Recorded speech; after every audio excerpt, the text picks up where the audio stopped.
ReZero, side story, starting a menu live from zero.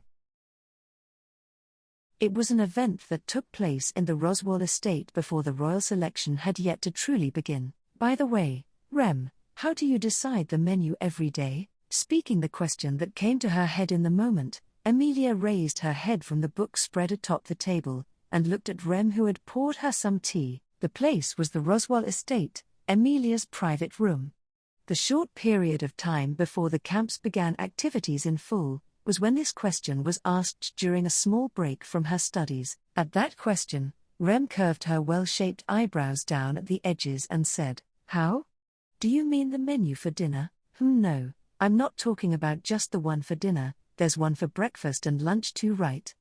Occasionally Ram also steams yams, but doesn't Rem make them for the most part? With all due respect, I do hope they are indeed to Amelia Summer and Subaru-kun's taste. Of course, they're always so yummy I end up with my cheeks all stuffed up.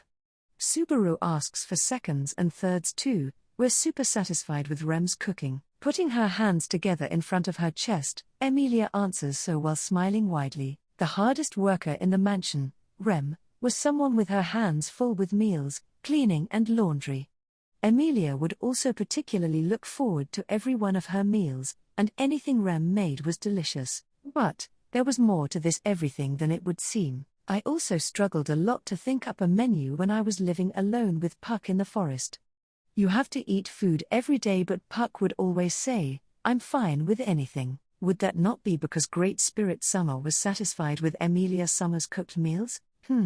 I get that, and it makes me super happy. But it's also true that I struggle to think up of a menu, and this and that are different things, you know. I understand your feelings. Just everything would leave you troubled. Rem showed a faint wince, and Amelia leaned forward while saying, "Right?" Then moving the edge of the desk away, sat atop the bed that was in the corner of the room. Then, she patted the spot beside where she sat with a hand, as if asking Rem to sit as well. Heavens no, for Rem, that'd be too, nothing rude about it. Ram does this often too while taking breaks, then if Nay Summer does so as well. Her feelings of respect for Ram were so grand, that Rem sat next to Amelia upon hearing such persuasion. Both holding a cup of tea in hand, they sat together enjoying the aroma. Somehow, they felt like friends close in age. That's kinda weird, right? Since I'm a super old Oni-san compared to Rem, that makes me feel like when Beatrice Summer asks me to treat her like my elder. That's hard, right? I mean, Beatrice is so tiny and cute, so.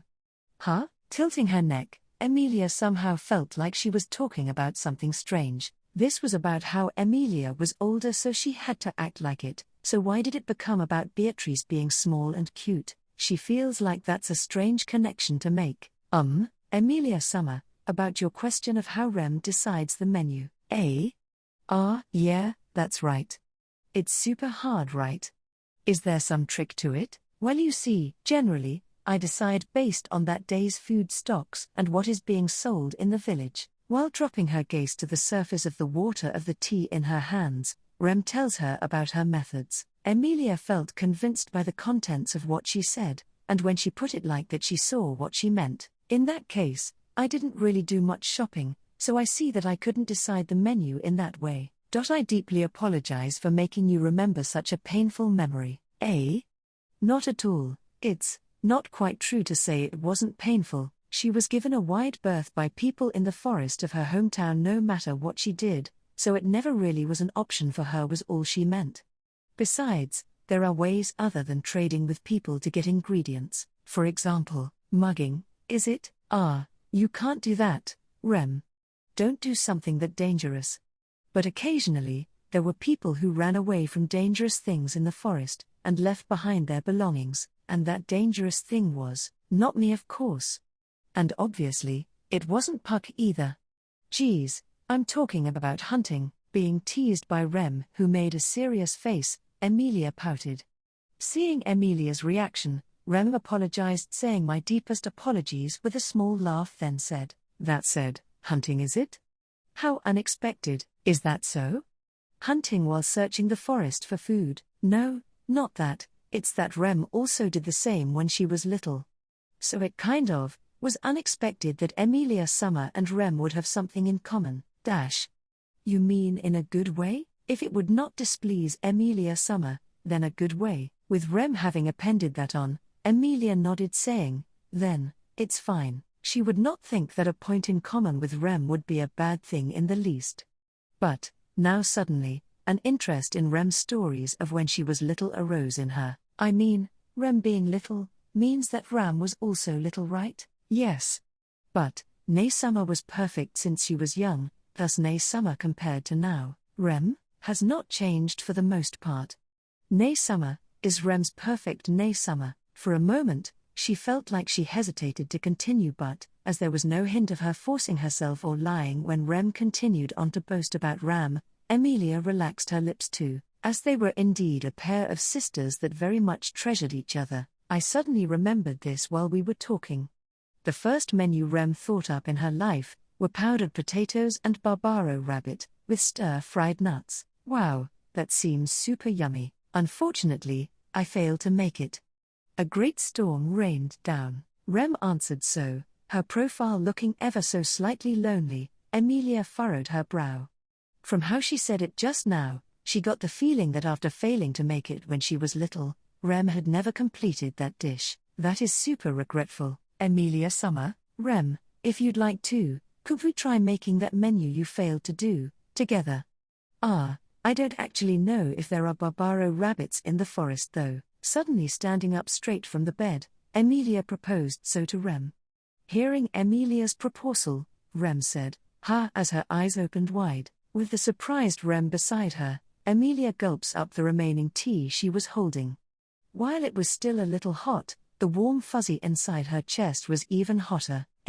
Emilia Summer, this was a long time ago when we were children, you know. Geez, I told you, right Rem? I am an only son much older than you, okay. So, from my point of view you're still a child. That story of yours feels like it was just yesterday. Raising a finger, Emilia persuades Rem with some forced logic. Of course, doing that won't make the disappointment Rem felt as a child when the great storm rained down disappear. Emilia understood that, but it might make the reason for your sad face from just now go away. Besides, this is just my impression, but wouldn't you have wanted Ram to eat that cooking? Why do that? I got it after thinking super hard. And then, I thought of this too. That maybe that might have meant that Ram also was looking forward to it. Nay Summer looked forward to it. Hanging her head at Emilia's words, Rem reminisced about her childhood times. Ram and Rem were surely the closest since forever. Emilia believes with no doubt that if you see how much Ram treasures Rem right now, then she also must have when they were younger, in which case, if you fulfill your promise even now, Ram will also be super glad. However, this evening's dinner should be a vegetable-filled cold soup that if I made Subaru will. I'll apologize to Subaru with you for that. Sorry to Subaru, who was enthused about this evening's menu, but her feelings for Ram took priority. Rem's light blue pupils begin to wander at Emilia's persuasion, and she made a huge frown. However, after thinking it over a lot, she looked back at Emilia's eyes and, will Nay Summer really be happy? Yes, for sure.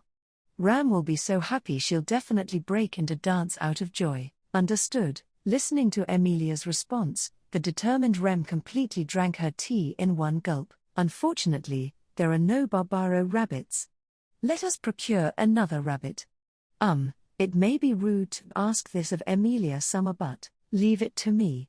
Of course, I'll also be helping Rem. Emilia was the first to say it, so it was only natural Emilia would be the one to help Rem. Emilia stood up and flexed her arms, and Rem, hearing her words, raised her hips from the bed as well.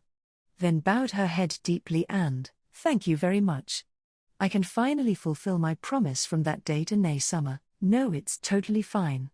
I'm happy if Ram and Rem are getting along, and besides, Emilia gently patted her own stomach towards Rem, who had tilted her head. It was likely because they've been talking about a menu the whole time. I super wanna try that menu too now. We will omit the tale of Emilia and Rem's adventure as they headed for the forest after that. However, the two of them, having managed to safely take down the unexpectedly tough rabbits and return, The two of them were able to feed Ram the menu she had desired so much that Rem had promised when they were young. Ram, who saw the menu seated at dinner, smiled very gently and said, "Powdered potatoes and barbaro rabbit, with stir-fried nuts, I'm so happy." She seemed so very happy that her promise with her younger sister from those days of youth had finally been fulfilled. Emilia and Rem laughed together as their efforts had bore fruit. Then, today we were going to have cold vegetable soup, didn't? Geez. Subaru, don't be so selfish, I'm the one getting scolded. Such disappointed seeming Subaru's whines were once again a story for another time.